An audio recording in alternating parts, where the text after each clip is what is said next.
ایک بہت بڑا بحری جہاز ڈوب جاتا ہے۔ اس میں صرف ایک ہی آدمی بچتا ہے۔ وہ کنارے پر تیر کر پہنچ جاتا ہے۔ کافی دن بیچارہ بھوکا پیاسا ساحل پر پڑا رہتا ہے۔ وہ ایک عجیب سے جزیرے پر اکیلا رہ جاتا ہے۔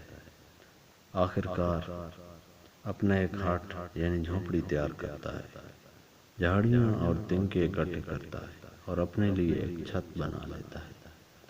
کافی دن اسی طرح اس جزیرے پر صبر کرتا رہتا ہے اور روز تھوڑے بہت پھل کھا کر گزارا چلا رہا ہوتا ہے کہ ایک دن جب وہ جنگل سے پھل لا رہا ہوتا ہے تو دیکھتا ہے کہ اس کے ہٹ یعنی جھونپڑی کو آگ لگی ہوتی ہے۔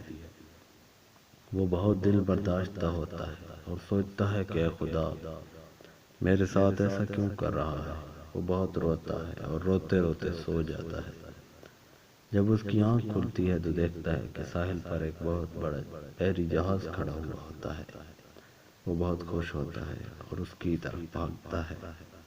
بحری جہاز میں سوار ہو کر وہ ان سے پوچھتا ہے کہ انہوں نے ادھر کا رخ کیسے کر لیا، تو وہ اس کو بتاتے ہیں کہ انہوں نے جزیرے سے دھواں اٹھتے ہوئے دیکھا تھا اور وہ سمجھ گئے کہ کسی کو ان کی مدد کی ضرورت ہوتی ہے۔